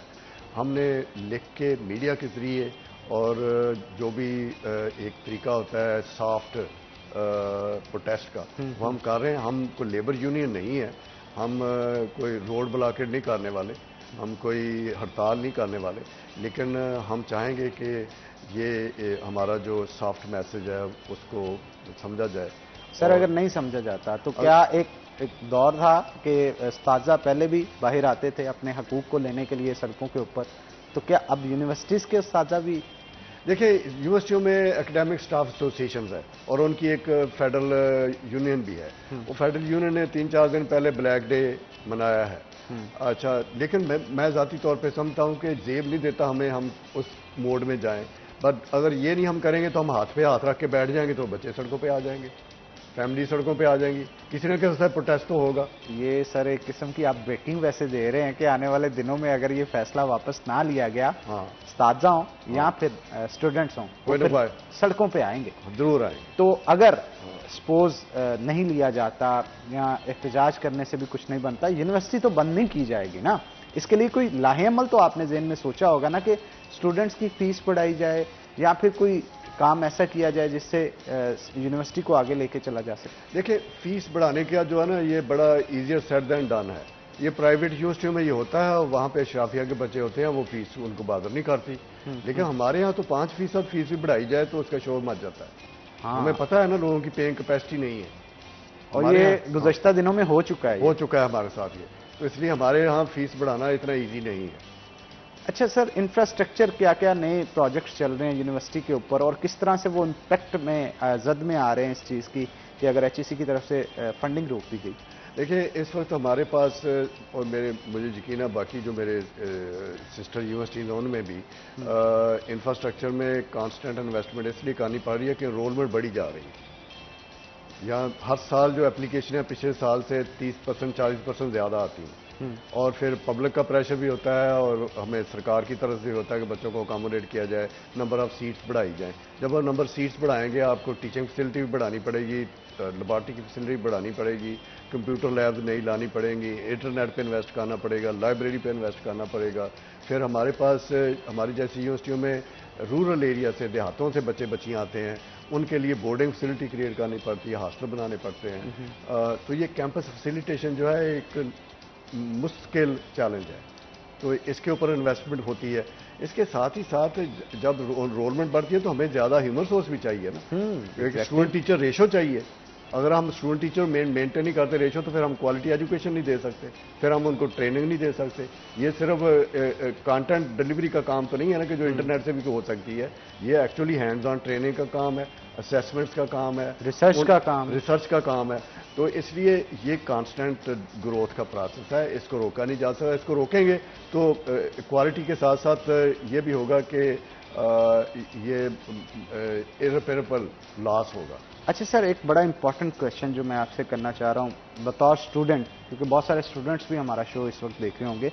सपोज अगर मैं एग्रीकल्चर यूनिवर्सिटी का स्टूडेंट हूँ, मुझे स्कॉलरशिप चाहिए एचईसी के, पीएचडी के लिए मैंने कहीं बाहर जाना है या एमफिल के लिए मैंने कहीं बाहर जाना है, और बहुत सारे स्टूडेंट्स ये कर रहे हैं क्योंकि यूनिवर्सिटी के अंदर, आपकी यूनिवर्सिटी के भी अंदर मैंने कई दफ़ा शो किए हैं, तो बच्चे जो मोस्टली अपनी हायर एजुकेशन जो है वो बाहर की कंट्री से ही किसी टॉप 500 यूनिवर्सिटीज़ में से किसी में से करना चाहते हैं, तो एचईसी की तरफ से फुल ब्राइट और बहुत सारी और तरह की स्कॉलरशिप्स जो हैं वो दी जाती हैं।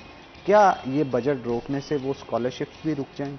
बिल्कुल रुक जाएंगे। इस वक्त एचईसी का जो फुल ब्राइट भी एक कंपोनेंट है, उसके अलावा एक नॉलेज कॉरिडोर का कंपोनेंट है, पाक चाइना प्रोग्राम है, एक ब्रिटिश नॉलेज कॉरिडोर है, ऑस्ट्रेलियन प्रोग्राम है, कोरियन, जापानीज, उन सब प्रोग्राम में कोई ना कोई शेयरिंग का प्रोसेस है। सर, इस पे मैं डिटेल पे गुफ्तगू करना चाह रहा हूं, लेकिन एक छोटी सी ब्रेक ले लेते हैं। छोटी सी ब्रेक के बाद दोबारा हाजिर होंगे। आपने कहीं नहीं जाना, हमारे साथ रहना।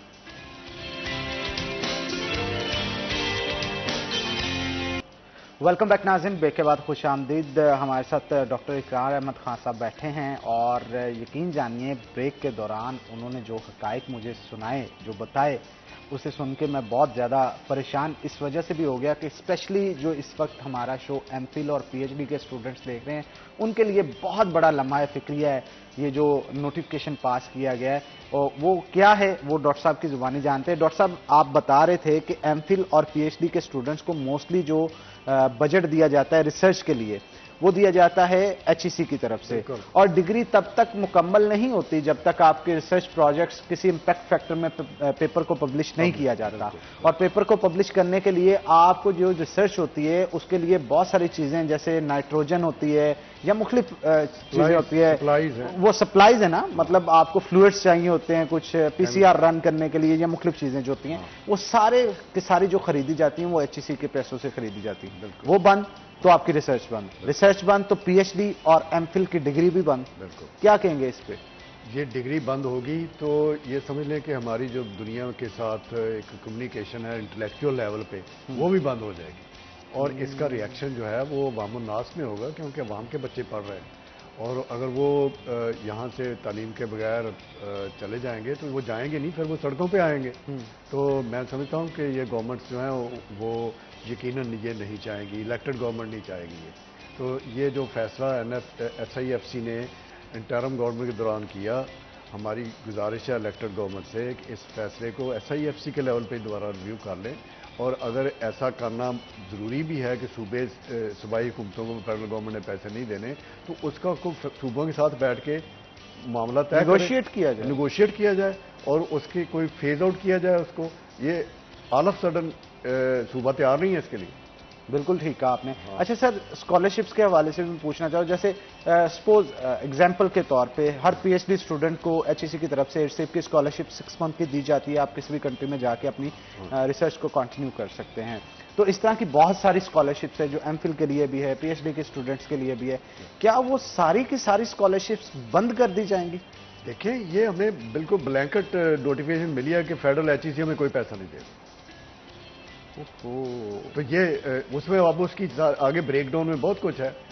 हम अपनी जो एक बजट बनाते हैं, एक पोर्टफोलियो है ना, जिसमें तकरीबन 30-35% मेरे लिए मैं आपको बता रहा हूँ कि वो HEC से आता है और बाकी 65% मैं खुद रेज करता हूँ।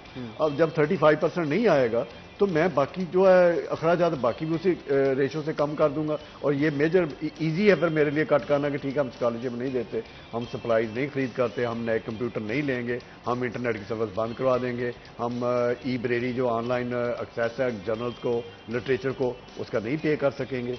सर, आप इस चीज को बड़ी बारीकी से समझते हैं। जो अब मैं सवाल करने जा रहा हूं, आपने देखा होगा कि MPhil और PhD के स्टूडेंट्स की collaboration all over the world बहुत सारी यूनिवर्सिटीज के साथ रिसर्च पे चल रही होती है, और फंडिंग भी वो HEC को कर रहे होते हैं, HEC आगे फर्दर उन स्टूडेंट्स को कर रही होती है और वो उन प्रोजेक्ट्स का हिस्सा होते हैं। वर्ल्ड वाइड इम्पैक्ट क्या जाएगा पाकिस्तान का कि यहाँ पे हो क्या रहा है, स्टूडेंट्स जो है अपने प्रोजेक्ट्स को छोड़ के भागे? देखिए, ये एक दफ़ा अगर इस तरह का डैमेज हो गया ना तो उसका दोबारा उसकी हीलिंग मुमकिन नहीं है, क्योंकि आपका एतमाद उठ जाता है।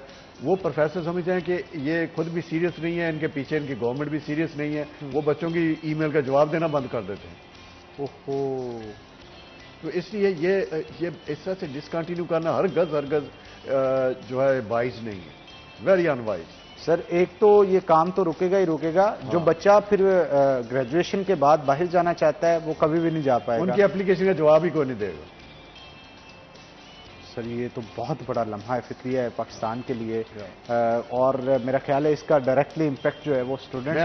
मैं आपको एक एग्जांपल देता हूँ जी। एग्जांपल ये है कि हमारी इस वक्त ये रिक्वायरमेंट है कि जितने भी PhD थीसिस हैं वो बाहर से वैल्यूएट कराए जाते हैं, और जितनी भी प्रोफेसर की प्रमोशन है उनके जो डोजी हैं वो भी बाहर से वैल्यूएट कराए जाते हैं। एक थीसिस या एक डोजिए की वैल्यूएशन की कास्ट है $300, और हमारे पिछले 3 साल से लायबिलिटी क्रिएट हो चुकी है और हमें डॉलर नहीं मिल रहे। अब हम जब बाहर थीसिस या डोजिए भेजते हैं तो रिफ्यूज कर देते हैं वैल्यूएट का। और इसके बाद तो सर फिर एक ऐसा चेन रिएक्शन शुरू होगा कि पाकिस्तान के स्टूडेंट्स को वैसे ब्लैकलिस्ट कर दिया जाएगा। और मेरा ख्याल जैसे PIA यूरोप नहीं जा सकती जी सर, इस तरह से हमारी ईमेल जानी भी बंद हो जाएगी। सर, ये बात तो आपने बिल्कुल ठीक की है। और मेरा ख्याल है सर, डिग्रियां बीच में रुक जाएंगी। ये जो वो एक एविएशन के मिनिस्टर ने कहा था ना कि हमारे पायलटों के लाइसेंस जो है वो जाली हैं, और जो नुकसान हुआ है एविएशन इंडस्ट्री को, ये उससे कहीं बड़ा नुकसान होगा। बिल्कुल ठीक कहा आप, ठीक कह रहे हैं। इस लिहाज से भी जब तक आप कोई कह लें कि स्कॉलर जनरेट नहीं करेंगे, वो किस तरह से आगे जाके पाकिस्तान की बागडोर को संभालेगा। और अगर वो कहेगा कि मैं पब्लिश करना चाहता हूँ डेटा, और साथ ये भी बताएगा कि हमारी लैब भी नहीं चल रही, हमारा इंटरनेट भी नहीं चल रहा, हम केमिकल भी नहीं परचेज कर रहे, तो वो कहेंगे फिर डाटा भी जाली है, ये पब्लिश क्या करना चाहते हैं। एग्जैक्टली, बोलो हम तो बर्बाद हो जाएंगे। अच्छा सर, मुझे थोड़ा सा आदादो शुमार बताइएगा, PhD के और MPhil के स्टूडेंट्स कितने हैं आपकी, स्पेसिफिकली आपकी यूनिवर्सिटी के? मेरी यूनिवर्सिटी में इस वक्त तकरीबन 13,000 MPhil और PhD के स्टूडेंट हैं, और ये PhD के तकरीबन 99% स्टूडेंट जब HEC के स्कॉलरशिप पे हैं।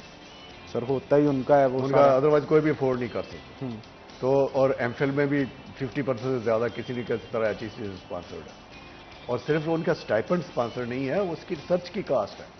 सर, मेन तो रिसर्च की ही कॉस्ट होती है। केमिकल्स बहुत एक्सपेंसिव होते हैं, और इवन कुछ केमिकल्स तो ऐसे होते हैं जो कि आपने बाहर से आउट ऑफ कंट्री से इक्विपमेंट भी मेंटेन करना पड़ता है। हाँ, इक्विपमेंट बिल्कुल एक आप दफा ठीक कह रहे प्रोक्योर नहीं होता, मेंटेन करना पड़ता है, उसकी मेंटेनेंस की कास्ट है। हैं।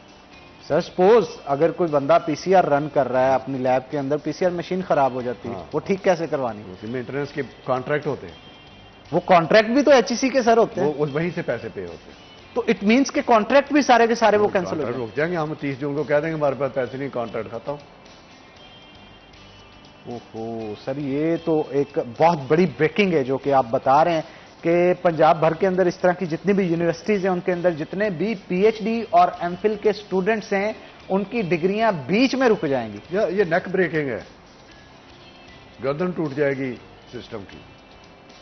तो सर इसके ऊपर कोई लाहेअमल तैयार किया है आपने कानूनी तौर पे?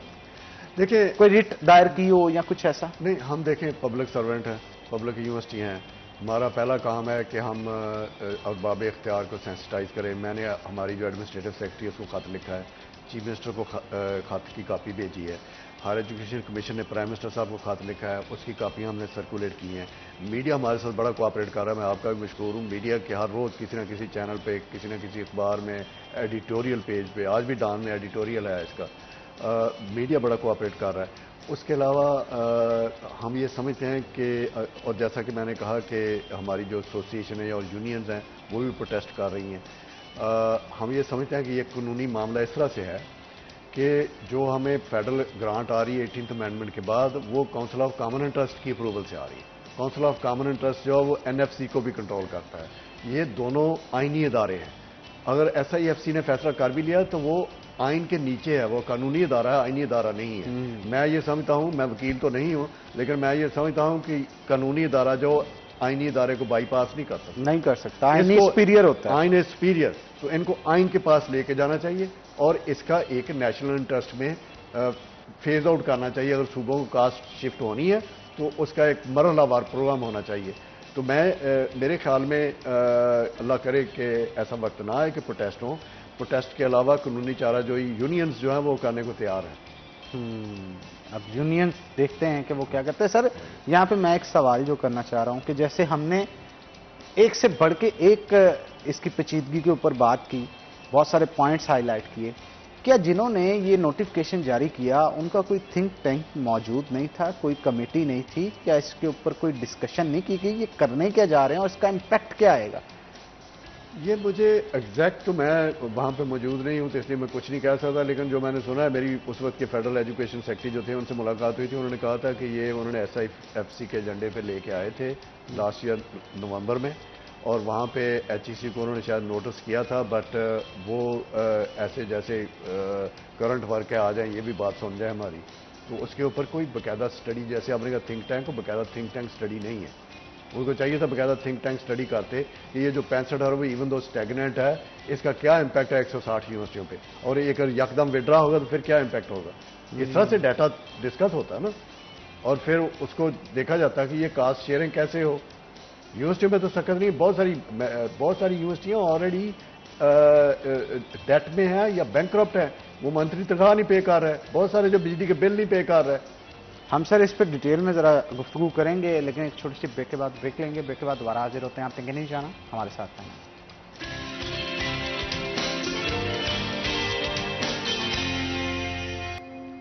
वेलकम बैक नाज़रीन, ब्रेक के बाद खुश आमदीद। हमारे साथ डॉक्टर इकरार अहमद खान साहब मौजूद हैं, हम मजीद गुफ्तगू उनके साथ करेंगे। अच्छा सर, एक और चीज़ मुझे थोड़ा सा बताइएगा, ऐसे स्टूडेंट्स मेरा ख्याल है हज़ारों की तादाद में होंगे जो इस वक्त बाहर की यूनिवर्सिटीज़ से अपनी तालीम हासिल कर रहे हैं, चाहे वो PhD के हैं, MPhil के हैं या MPhil लीडिंग टू PhD के हैं, तो वो HEC की स्कॉलरशिप पे बाहर गए हैं। क्या HEC उनकी फंडिंग भी रोक देगा मिड ऑफ द डिग्री? ये HEC कमीशन जो बिल्कुल बेबस बैठा है, उनके पास उनको जो बजट इंडिकेट किया गया है वो तो सिर्फ फेडरल यूनिवर्सिटियों का शेयर है, तो जो उन्होंने इंटरनेशनल कमिटमेंट्स की हुई हैं वो नहीं पूरी हो सकती। स्टाइपेंड्स रुक जाएंगे, बिल्कुल रुक जाएंगे, और वहां पे बच्चे भूखे मरेंगे। अब बच्चे भूखे मरेंगे, जो रेपुटेशन लॉस होगा वो कैसे रिकवर होगा। हमारी रेपुटेशन, हमारे बच्चे यूरोप में है, नॉर्थ अमेरिका में है, ऑस्ट्रेलिया में है, चाइना में है, ईस्ट एशिया में है, तो वो सारे के सारे हमारी रिप्यूट जो है वो एक दफ़ा जो डैमेज होगी वो कभी रिकवर नहीं होगी। ये तो एक बहुत बड़ा लम्हा फिक्रिया है, ना सिर्फ यहाँ की यूनिवर्सिटीज़ बल्कि जो यहाँ की यूनिवर्सिटी से बाहर स्टूडेंट्स गए हैं पढ़ने के लिए, उनके स्टाइपेंड को भी HEC की तरफ से रोक दिया जाएगा। और मेरा ख्याल है इनकी तादाद काफ़ी ज़्यादा है सर, कोई इदाद शुमार किसी हद तक मिलते जुलते बता सकते हैं? इस वक्त HEC के जो टोटल फंड सिर्फ एक्सक्लूसिव फंडिंग है ना, सिर्फ HEC दे रही है, वो तकरीबन 2000 है। लेकिन ओवरऑल कुछ 40,000 बच्चा है बाहर की यूनिवर्सिटियों में जिसको किसी ना किसी तरह से HEC फैसिलिटेट करती है। ठीक है, तो जब HEC की अपनी साख नहीं रहेगी तो उनकी फैसिलिटेशन कौन मांगेगा? अब फैसिलिटेट ही नहीं कर सकेंगे, आइंदा आप बच्चे भेज ही नहीं सकेंगे। बच्चे भेज नहीं सकेंगे। और जो वहां पे मौजूद हैं, जो सर आपने बात की रेपुटेशन बहुत खराब हो जाएगी, क्योंकि प्रोफेसर साहिबान जो हैं, मैंने जो अक्सर नोट किया है, वो जो रिसर्च से रिलेटेड होते हैं वो इन निटी ग्रिटीज को बड़ी बारीकी से और पेचीदगी से रोकते हैं। उसकी वजह यह है सर कि वो रिसर्च सिर्फ और सिर्फ वो स्टूडेंट से रिलेटेड नहीं होती, उसके पेपर जो पब्लिश होना होता है उसके सुपरवाइजर का नाम आना होता है, उसके को सुपरवाइजर का नाम, इंस्टीट्यूशन का आना होता है, इंस्टीट्यूशन का नाम आना होता है। तो वो तो नहीं चाहेगा सुपरवाइजर, जो को सुपरवाइजर हो या सुपरवाइजर हो जो बाहर से बच्चे को लीड कर रहा है, कि मेरा नाम भी इसके साथ खराब हो। क्योंकि सर टाइम मनी एक सेपरेट चीज है, टाइम तो वो भी इन्वेस्ट कर रहा है उस बच्चे के साथ, उसका टाइम सबसे वैल्यूएबल चीज है, हाँ। और वो कितना सर डिस्टर्ब होगा कि यार यहाँ की गवर्नमेंट ने या यहाँ की HEC ने एक ऐसा काम किया जिससे उसका रिसर्च भी सारी की सारी बिगड़ गई, और उसे फिर शुरू से वो उसे स्टार्ट करना पड़ेगा। और 1 साल अगर कर ली, 1 साल की रहती है तो इट मीन आपका साल जाया हो गया, उसका एक पूरा एजेंडा बर्बाद हो गया। सर रिजल्ट्स बहुत मैटर करते हैं, हाँ। चाहे वो आपकी जो सोच रहे हैं आपको वो रिजल्ट्स ना भी आए, लेकिन उसके बावजूद भी पेपर तो पब्लिश हो जाता है ना। तो ये तो सारा एक मुकम्मल का मुकम्मल सर एक चेन रिएक्शन शुरू होगा। मेरा ख्याल है इस चेन रिएक्शन को रोकना नामुमकिन हो जाएगा अगर इस मुझे अफसोस इस बात का है कि इसको अप्रिशिएट ही नहीं किया जा रहा कि ये किस किस्म का डीपर लॉस है। ये रुपीज में रिकवर होने वाला लॉस ही नहीं है, कल को पैसे दे भी दें। ये प्राइसलेस अरेंजमेंट्स हैं। ह्यूमन सोर्स जो है वो जो आप उसके ऊपर एक प्राइस टैग लगाते हैं, करोड़ रुपया 2 करोड़ रुपया, वो उससे कहीं ज्यादा वैल्यूएबल एसेट होता है। और एसेट का लॉस फिर इस तरह से भी होगा, हाँ। कि अगर कोई शख्स समझता है कि 4 पैसे हैं उसके पास, कल को जाके वो बाहर पढ़ सकता है, तो सर ये भी पॉसिबल नहीं होता। सुपरवाइजर जब तक आपको अलॉट नहीं करता, हाँ। आपके पास जितनी मर्जी पॉकेट में भी इनकम हो, हाँ। आप बाहर की यूनिवर्सिटी में जाके उसके साथ रिसर्च में प्रोजेक्ट में हिस्सा नहीं ले सकते। वो उस सवालिया निशान पाकिस्तान होगा, फिर पैसे नहीं होगा। ये बात पाकिस्तान सवालिया निशान होगा। अच्छा सर, इसके लिए फिल फॉर करना क्या चाहिए? देखिए, फिल फॉर हम तो यही कह रहे हैं कि गवर्नमेंट को रियलाइजेशन हो जाए और गवर्नमेंट इस फैसले को वापस ले ले। गवर्नमेंट ने अगर ये एक्सपेंडिचर फेडरल गवर्नमेंट से प्रोविंसेस को शिफ्ट करना है तो प्रोविंसेस और फेडरल गवर्नमेंट मिल के बैठें काउंसिल ऑफ कॉमन इंटरेस्ट के प्लेटफॉर्म पे और इसका फेजिंग प्रोसेस डिसाइड कर लें। लेकिन ये एक्सपेक्ट ना करें कि यूनिवर्सिटी को पैसे ना दें और यूनिवर्सिटियाँ चलेंगी, वो नहीं चल सकती। वाइस चांसलर कमेटी जो है उसके भी आप प्रेसिडेंट हैं, चेयरमैन हैं, तो सर मुझे बताइएगा बाकी वाइस चांसलर्स का क्या स्टांस है? हम पिछले हफ्ते जब ये खाता में मिला तो उसी दिन हमने पूरे मुल्क के वाइस चांसलर की मीटिंग की है। अब खुशकिस्मती से ऑनलाइन मीटिंग जो है 1 घंटे के नोटिस पे हो जाती है। जैसे हमने हमें खत मिला हमने मीटिंग कन्वीन की है। तो ये अक्रॉस दी बोर्ड जो मैं वावेला कर रहा हूँ यही वावेला है, बल्कि इससे भी बुरे हालात हैं। सर आपका तो 35% है, जिनका 80% है, हाँ। HEC के ऊपर, वो क्या कर रहे हैं और 80% है किस तरह से, जरा ये भी बताइए। देखिए, मेरा 35% इसलिए है कि मेरी जैसे जैसे स्टूडेंट बॉडी बड़ी होती है ना, तो आपकी प्रोपोर्शनेट कास्ट जो है वो फीस में कवर होनी शुरू हो जाती है। लेकिन हम चूंकि एक पुरानी यूनिवर्सिटी, हमारी बड़ी रिच एंडोमेंट है रिसोर्सेज की, फार्म है, कंसल्टेंसी है, इंटरनेशनल प्रोजेक्ट्स हैं जिसके ऊपर हमें फीस मिलती है, वो फीस मिला के हमारा जो पोर्टफोलियो वो स्ट्रांग है। लेकिन 30% का शाख, 35% का शाख जो है वो ऑब्जॉर्व करने वाला नहीं है। तो जो 60% 80% वाले हैं, एक तो वो नई यूनिवर्सिटियाँ हैं और उनके अपने रिसोर्सेज नहीं है, एनरोलमेंट बहुत थोड़ी है, फीस जो है बहुत बड़ा कंपोनेंट नहीं है इनकम का। कुछ पुरानी यूनिवर्सिटियाँ इस ट्रैप में इस तरह से हैं कि उनके पेंशन की लायबिलिटी बहुत ज़्यादा है, उन्होंने अपने जो चादर से ज़्यादा पाँव फैला लिए हैं, अब उनसे एक्सपेंडिचर जो है वो कंट्रोल नहीं हो रहा। ऐसी यूनिवर्सिटियाँ भी हैं, पंजाब में इस्लामी यूनिवर्सिटी बहावलपुर है, UET लाहौर है, पेशावर यूनिवर्सिटी है, इस तरह से कुछ यूनिवर्सिटियाँ हैं जो अब बिल्कुल पहली तारीख को तनख्वाह नहीं दे पा रही। अच्छा सर, ये भी बताइएगा कि इसका सबसे पहले आफ्टर इफेक्ट आना कब शुरू होगा? शुरू हो गया है या आना शुरू होगा? 1 जुलाई से। 1 जुलाई से। 1 से, बिकॉज ये फाइनेंशियल ईयर 30 जून को क्लोज होगा। 30 जून तक सब ने अपने जो कैलकुलेशनें की हुई हैं। हाँ 1 जुलाई की कैलकुलेशन डिपेंडेंट है कि HEC की इतनी ग्रांट आनी है। अब अगर HEC की ग्रांट नहीं आनी तो 1 जुलाई से मसाइल शुरू हैं। और वैसे 1 जुलाई अगस्त हमारे लिए बहुत बुरा इस तरह से भी होता है कि हमारा जो फीस की कलेक्शन है वो सितंबर से शुरू होती है, एंड ऑफ अगस्त सितंबर से। तो हमारे पास जुलाई अगस्त तो रेवेन्यू ही नहीं है। रेवेन्यू नहीं है, लीन पीरियड होता है। सर ये 35% मेरा ख्याल लास्ट पे जाके लगता था और लास्ट पे आके ब्रेक लग गई। और दूसरा सर ये भी बताइएगा कि जब आप कोई भी लैब को रन करते हैं उसकी इलेक्ट्रिसिटी कॉस्ट भी तो होती है ना, तो वो आपकी यूनिवर्सिटी में दर्जनों लैब्स हैं। 70 करोड़ रुपया मेरा साल का बिजली का बिल है। एग्रीकल्चर एग्रीकल्चर यूनिवर्सिटी यूनिवर्सिटी का 70 करोड़ रुपया।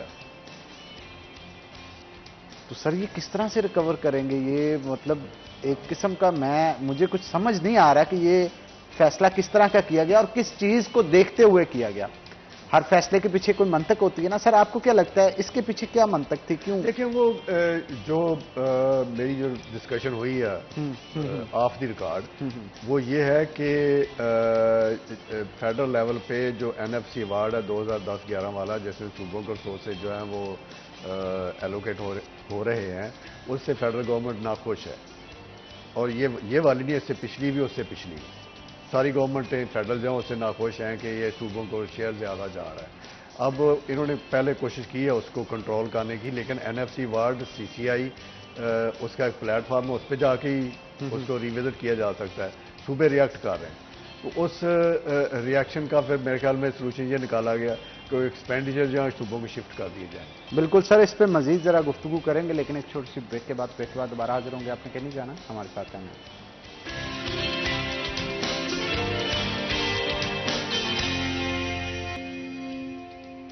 वेलकम बैक नाज़रीन, ब्रेक के बाद खुश आमदीद। डॉक्टर साहब हमारे साथ मौजूद हैं, मजीद गुफ्तगू उनके साथ करते हैं। डॉक्टर साहब ये बताइएगा, आपकी राना सनाउल्लाह साहब के साथ मीटिंग हुई थी, उनका क्या स्टांस था इसके ऊपर? राना साहब ने अपनी जो असेसमेंट दी है वो ये है कि फेडरल गवर्नमेंट के पास बजटरी कंस्ट्रेंट है, तो फेडरल गवर्नमेंट ये चाहती है कि सूबे ये कास्ट शेयरिंग करें।